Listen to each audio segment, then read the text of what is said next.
Dzień dobry Państwu. Spotykamy się w takiej dość nietypowej formie, ale może właściwie bardzo typowej jak na 2020 rok, kiedy spotkania osobiste z przyjemności zamieniły się w pewne ryzyko. Spotykamy się w sieci, w internecie. Okazja jest zacna, bo jak co roku, w tym roku już po raz 18, odbywa się Warszawski Festiwal Filmów o tematyce żydowskiej. W tym roku, jak wiele wydarzeń kulturalnych, odbywa się on online. Filmy są wyświetlane na partnerskiej platformie nina.tk.pl. A film, o którym będziemy rozmawiać dzisiaj z jego reżyserką, z twórczynią, nazywa się Lepiej milczeć. Jest to niezwykle osobista, dokumentalna podróż w przeszłość, ale być może też w pewnym sensie osadzona mocno w teraźniejszości. Zobaczycie go Państwo już 20 listopada, premiera o godzinie 20 i potem będzie dostępny na platformie nina.tk.pl przez 48 godzin. A teraz przedstawiam Państwu Corinne Chateau. Hi Corinne. Yeah, I didn't say anything bad about you, so you're safe. I agree with everything. Good, good, good. These were, just no. however comfortable with Polish you feel, you can always just drop a line here or there. Yeah, it's about 5 words, but do I want to know which words, or are these? Tak, do widzenia. Okay, yeah. Dobry wieczór. Dziękuję bardzo. It's been a little while since I was there. When I'm there, I start picking up more. So now it's been some months, so it's all left my brain. But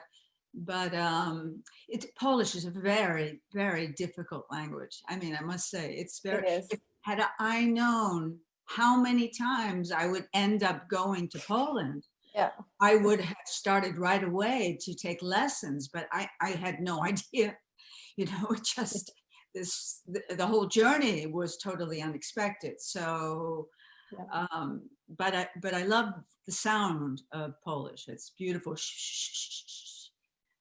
has that. I actually like that too very much. And your Polish visits, because there were many, is something I'd like to talk about maybe later, because at the beginning I thought we could sort of go back to how it all began, because this movie, your documentary, a very personal documentary, has a very interesting composition structure.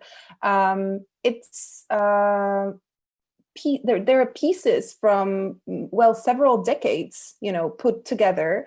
Most of the material was shot by you, various countries, various stages of your life. And I wonder at which point you started feeling that this, experience that I believe started as sort of a personal diary is a movie in the making. Well, yes, I had no thought of this being a film. I was just trying to understand where I was coming from, and also, let me just say that the actual decision to try to make a film happened in 2013. That was the very beginning, when I realized that I had so much material, and I thought, should it be a book? But then I had all this family footage, and I thought it might be much more interesting if I could put it together and then just let the people speak for themselves. And not realizing how difficult this was going to be to assemble. I mean, I had maybe 80 hours of family footage that was, all in bits and pieces all over the place. And I knew there was no way I could give a professional editor that amount of material. So I spent the whole of the summer of 2013 dealing with this 80 hours, trying to reduce it to an 8-hour timeline and then a 4-hour timeline, something that I could, present to a professional editor. But where and the reason that in 2013 I really felt almost a responsibility to do something. I wasn't quite sure what, but to do something was because I had found out so much. I had discovered family I had no idea about. I had discovered history I had no idea about growing up.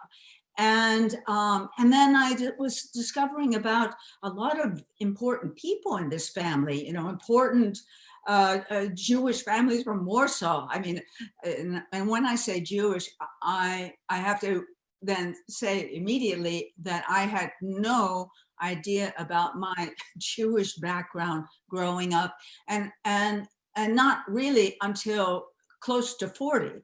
I mean, actually, because my mother, who was born in Warsaw, I knew that.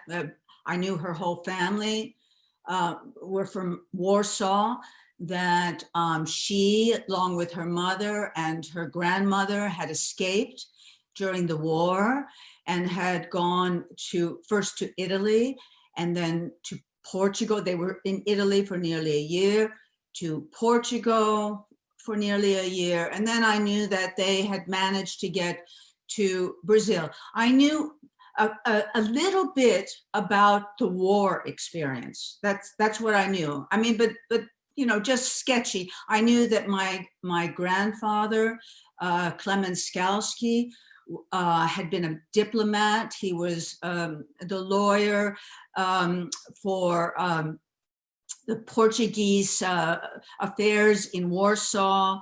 Mm-hmm.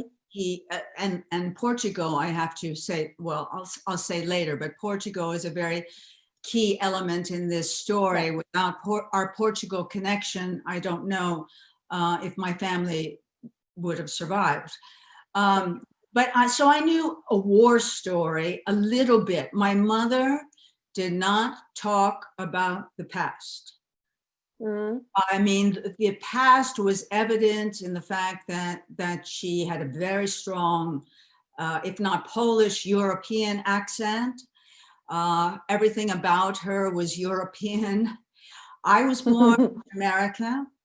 I was the first one in my family from both my mother and my father, because my father was French, to be born in the United States. And I had very little extended family in the United States. And I was an only child. So I was baptized, and later I was confirmed. I mean, I didn't have any kind of very strict religious upbringing, but I had these kind of, rituals that were part of my background.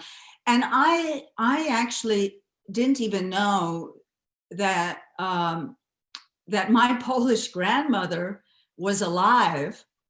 Yeah, that's really know much about her, period. I mean, I don't know what I knew exactly, but she was just not part of my thinking until I was 16 and I received this phone call, and my mother happened to be away, and I heard this very heavy accent on the line, and she asked to speak to Danuta, and I knew nobody, you were like, who's that? Danuta. She was Yvonne here in the United States. And so I told her she was away, and she said, well, are you her daughter? I mean, I say this in the film, but are you her daughter? And I said, yes. And she said, well, I'm your grandmother. That's really incredible. That's incredible. And also, I have to say, a bit sad. I want to keep the story a little bit, to the viewers, because I never know if they're watching us after watching the movie or before. So I'd like them to have this little reveal. But I think it's safe to say that this movie, for you, started as an attempt to maybe get to know your mother better. You say that many times in the film that she did pay a lot of attention to your education, so that you're well fed, so that you're safe. But this element that I feel like all of us need deeply to thrive, which is emotional connection, emotional safety, was in a way missing. And I feel like that was also something that you found on the course of this journey from many unexpected places, right? Right. Yeah. I mean, that exactly what you said was really the impetus for almost everything in my life. I mean, because you know, even though you don't know what secrets may be about, or, I mean, they're secrets, but you feel that there are things that are not said. You feel that you're not supposed to ask about things. You feel that there are places you should not go. And I felt with my mother that she was very, you know, as you say, she looked out for my welfare. She wanted the good for me, but she herself was kind of absent from me. That even when I was with her, I felt her thoughts were somewhere else. That you know, she just seemed not present with me. And so it was difficult for me. And later, when I found out about this grandmother that I had no idea about, and I found out that my mother had run away from her mother and didn't see her for over 20 years. And when I met my grandmother, and she seemed so wonderful to me and interesting, and I thought, open. And she wanted to tell me about this good family I come from in Poland. I mean, she never revealed, you know, Polish family. I thought, why have I not known her all this time? And what happened between her and my mother that she ran away, and for so long there was no communication. And so my story began really trying to understand this disconnect, trying to understand where things got broken, you know, trying to understand, you know, because maybe if I could understand what happened with her mother, maybe I could understand why she was the way she was with me. So everything in my life then became a way, you know, I ended up going into acting. I've always, you know, I had sort of two impulses in my life. On one hand, I had a great need to express myself because I didn't have siblings. I had a need to somehow put something out there, express either through acting or keeping a journal or taking pictures or however I could. On the other hand, I was also extremely shy. And there was a kind of, you know, I didn't know what it was about, but there was a kind of inner censor. Be careful. You know, if I got the wrong look, the wrong message from somebody, everything became sort of life and death, because if you did the wrong thing, the feeling is you might be annihilated somehow. I mean, this was not realistic, but I, you know, I think somehow I had absorbed something from my mother. Yeah, but that's very interesting what you're talking about, because it actually brings me to my next question. We often talk about trauma, and there is this notion that trauma can be inherited even unconsciously. Your mother, I believe one of the reasons why she just completely refused to acknowledge where she came from and who she was the fear that this might happen again, that there is hostility, that it's just safer, like you say, safer in silence. It's just safer to keep on pretending. And I wonder, how much do you feel this trauma, which for a massive period of your life was just completely an abstract notion, how much do you feel it influenced your life, and do you carry it still? Yeah, I think it I think it influenced all of my life, because as I said, even though I didn't know what the problem was, and maybe especially because of being an only child, I had no one to really talk with about it. I somehow absorbed it. So in some ways it fed me, because I think it fed me creatively. It gave me a hunger to know, to learn, to understand things. It gave me a curiosity. It gave me kind of emotional antenna, to feel environments, to feel atmospheres. Is it safe? Is it not safe? So that's the positive. The negative is that I think, even though I was born in the United States, and even though I did not experience war, I did not experience deprivation, I had a good, in some ways, a fine childhood. On the other hand, I never quite, I don't know how to say it, but I never quite felt like I was on solid ground. I never felt totally entitled. I think there was always this feeling that I have to prove my entitlement or my right, or somehow prove who I am.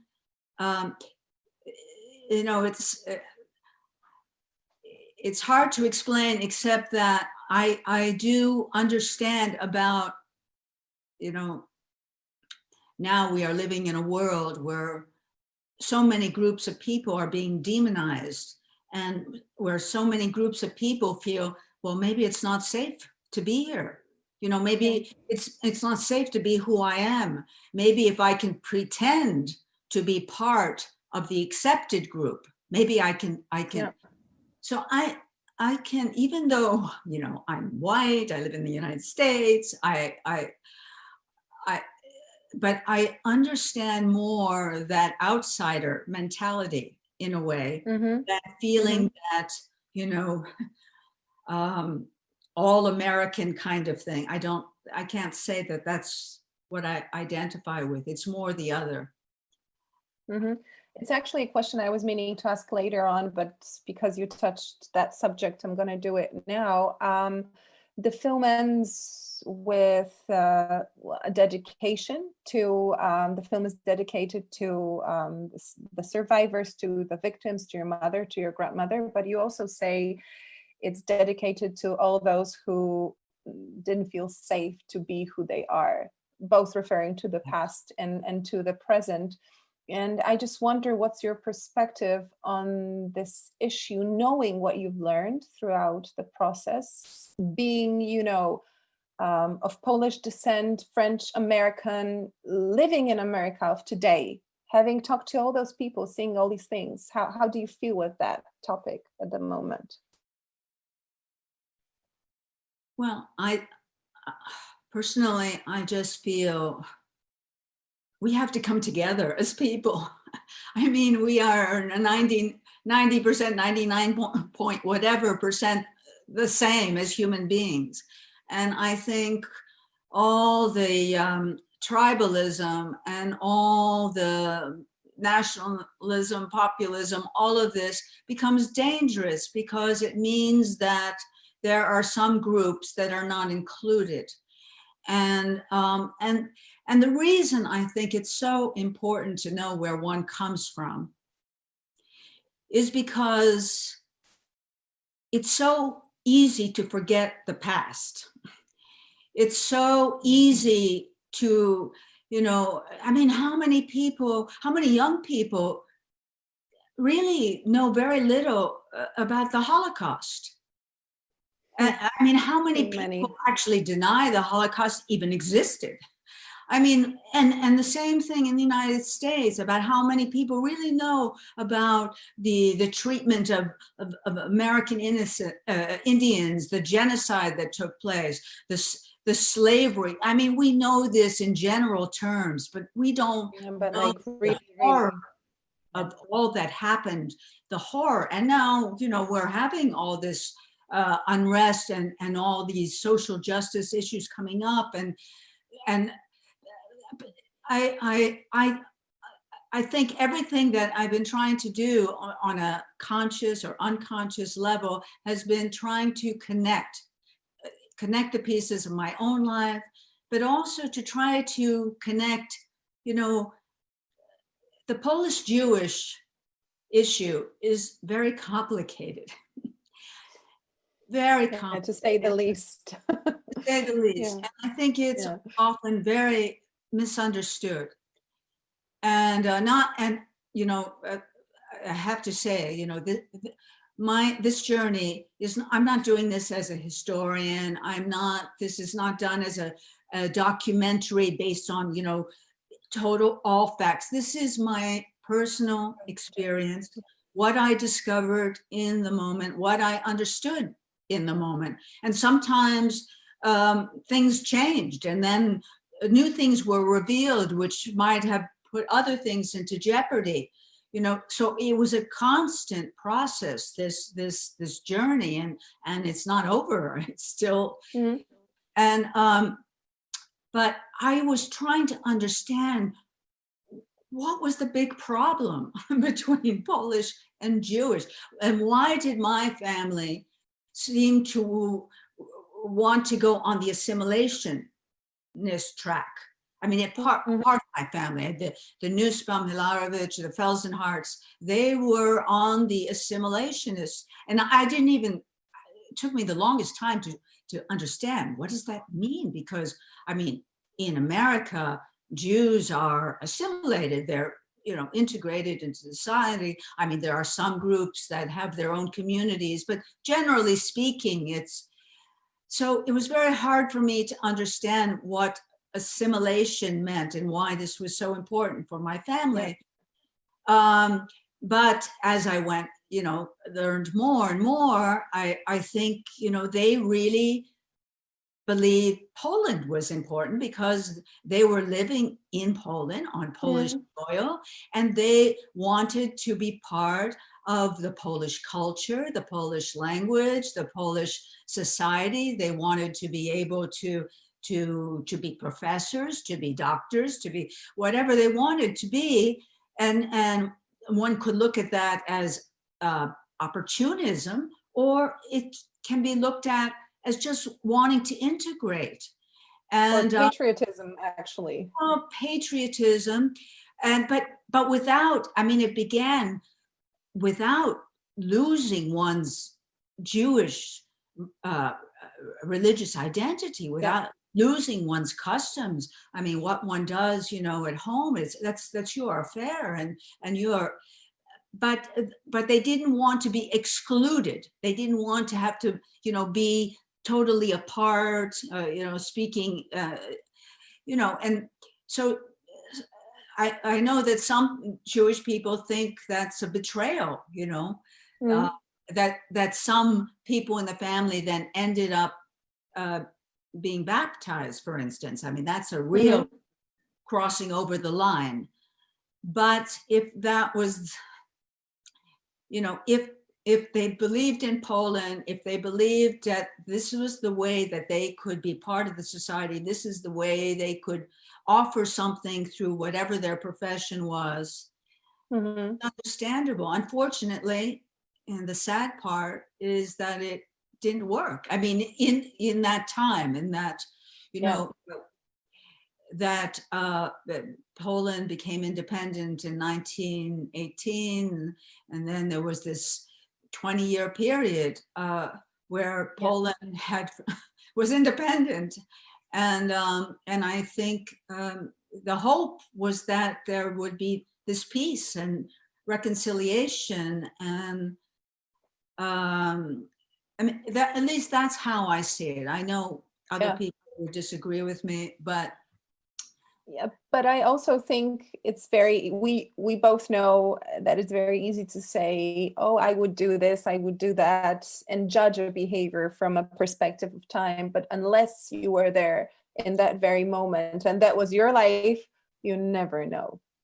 right. And I also feel as I realized as I was doing this journey that I could not connect all the dots, that things Yeah. would be revealed, and then I would go on this kind of a detective search to try to find out exactly what happened, and I wasn't always able to, and it was very frustrating to me.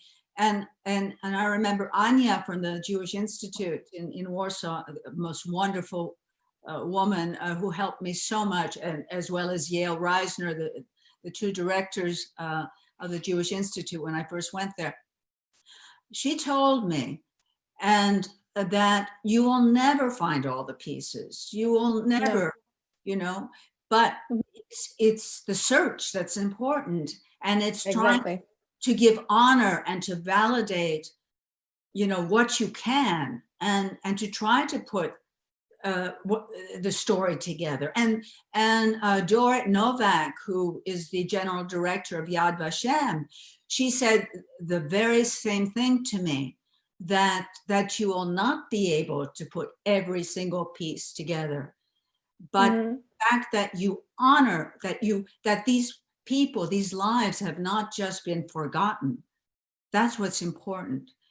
So that's where I felt almost a responsibility beyond my own personal interest to do this for myself. I started to feel a responsibility to put this together, because but I think this is why I really appreciate Safer in Silence so much, because I think it's also on some other level a film about sort of coming to terms with who we are as people in general, to accept sort of the scattered evidence of our own lives, and the fragmented identity and psyche and everything, even if your story is not as rich as yours. Your film is a journey of accepting, yourself. It felt like that to me. Right. And yeah, and we're going to find wonderful pieces. I mean, when I first found out about living relatives, I had no idea I had any living relatives from my mother's side. And you have many. I mean, other than a half brother and a half sister in America, but other than that, I thought, my grandmother, when I finally met her, she told me who were not killed by the Germans were killed by the Russians. I just thought everyone was gone.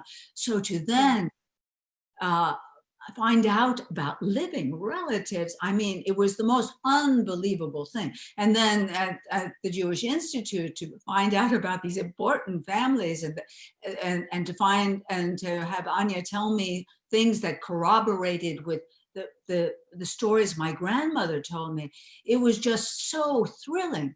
But then when I found out certain pieces that were not as thrilling, that put me in a kind of stress place, So I think it's important that we be willing to look at the past and be able to accept that people got caught in terrible times, with terrible situations, with terrible decisions to make, that it's unfair to judge people unless we were there. It's unfair to judge the decisions people made unless we were there. I mean, we can try to understand it, but I don't think it's fair to then stereotype people that these people are anti-Semitic and these are not, I think that's very dangerous and just leads to more problems. I think we talked before about how the movie ends, and because I think we're about to wrap soon, so I sort of want to go back to how the movie begins, because I really liked the sort of declaration you opened the movie with. I think it's very brave and way too rare in the world I feel I'm living in, because you say that you're going on this quest to discover the truth, because you feel like if you do, then the burden will be gone in a way. It's sort of as if, the truth will set you free, Right. which, as we see in your movie, is obviously not the common approach. So I guess my question is, has it? And, you know, has the journey given you what you needed, what you expected? Yeah, well, you know, as I said, it's an ongoing journey. The process never Yes. ends. But yes, it has given me so much. I mean, first of all, it kind of began with my trying to understand my mother. And I do feel that the journey gave me much more understanding of the way my mother was, understanding how traumatized she was by the war. I mean, she was a teenager when the war began, and this, you know, having to escape and leave everything behind, your friends, your school, your language, your country, and go from one country to another, your whole teenage life, and then having to keep your mouth closed, you know, don't say the wrong thing, don't, you know. I think my mother was very traumatized. I mean, really traumatized. I you know, I don't want to put a medical label on it, but I do think she was very affected by that experience. And as a child, of course, I didn't understand that. I only understand the way she related to me. And now I think I have much more, you know, I'm sorry it's late now because my mother's no longer here, but I have much more empathy for my mother from, you know, where she came from, what she went through. And also I wanted so much to honor my grandmother because my grandmother wanted to give me something. She wanted to give me something of a good Poland that she had known. She wanted to give me this good family that she had known. And I was the only one, because my mother really wasn't interested. I was the only one who could do that. So I don't know how my grandmother would, what she would think about this, you know, being back in Warsaw with a film and in the Poland Museum. You know, I can't even imagine what, but yes, it was a search for the truth. And I think I found many truths. I think, you know, there's the factual truth, and even the factual truth, you know, in documents is quite questionable. Yes. There's more important, I think, is the psychological truth.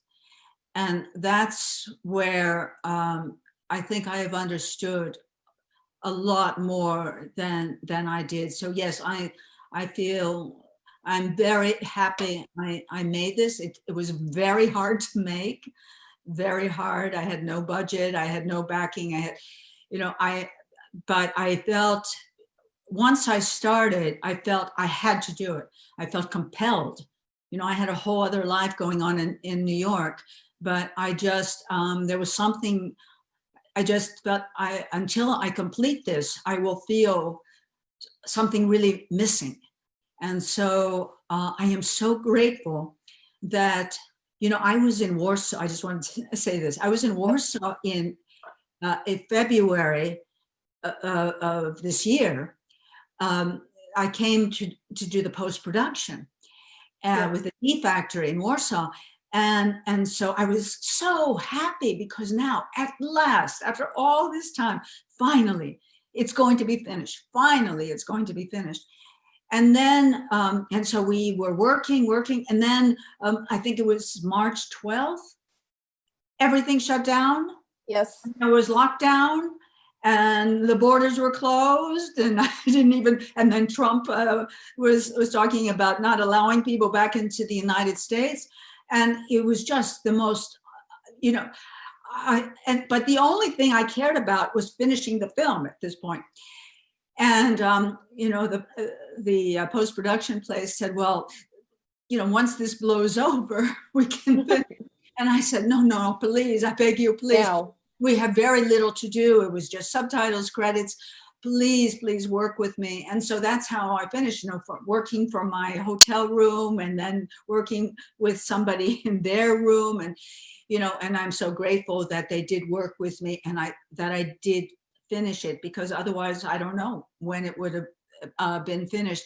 And I had to, you know, I had this kind of moment when this lockdown happened, and I thought it was sort of a surreal feeling, because I thought, here I am in Warsaw, and my grandmother, 80 years before, was in Warsaw from one day to the next. The Germans invaded and the bombs were falling, and she had to figure out what to do and how to get out of Poland. And now here I am in Warsaw, and sort of out of left field, this coronavirus comes in, and everything changes. Everything is locked down. The borders are closed. How am I going to get out? So I suddenly felt like I'm my grandmother now. The life is repeating. It's a different circumstance, but there's something parallel here, a pattern that's repeating. And I discovered this many times during the course of the film, patterns repeating. Yeah, I have to say I had the same feeling, but I'm also very glad that I think your film shows that in the end, it is you who shapes your own narrative. And this is definitely what you did here, and I think in general. So I am extremely happy that after all those, trepidations, we're able to watch Safer in Silence, which is called Lepiej milczeć in Polish.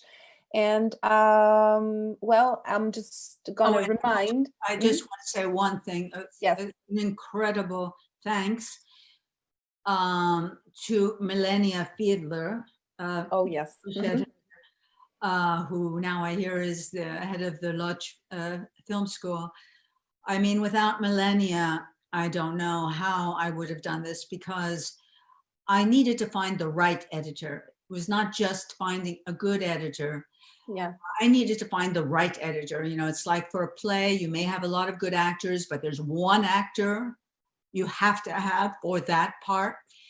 And when I first spoke with Milenia, and I didn't even know who she was. I had no idea who she was. I just knew she was an editor, and that she was willing to speak with me on the phone, not to be the editor of the film, but just to give me some advice. But after I spoke with her 20 minutes, I knew she's the one. She's the one. I have to have her somehow. I have to have her, because she understood it psychologically. It wasn't about a good technical editor. She understood it psychologically. And so I am eternally grateful to Milenia, because, the editor is, at the end of the story, is so important. So. Yeah, and she did understand the movie, and it shows in the final edit very much, I think. She did understand, and I could talk with her, and she gave me a lot of time, and it was a struggle to get her because she's so busy, but I knew she had to be the one. Just let me remind to all of our viewers who are watching that this movie is screening from November 20th, 8 p.m. and it's going to be available for 48 hours on ninateka.pl. And any last words to all of our virtual audience? Well, I hope you like it, and I hope you'll tell your friends, and I really hope to come back and be in person and have a conversation, because really the most interesting thing for me now, because one doesn't make a film for oneself, one makes a film to share it. And I was so looking forward to the moment when I could, have a conversation with an audience and hear other people's stories. I mean, that's really what I would like this film to do, is to stir up questions in other people's minds and hearts. That's really what I would like to achieve with this film. So I'm hoping for better days. I'm hoping that we can all see each other in person and tell each other stories.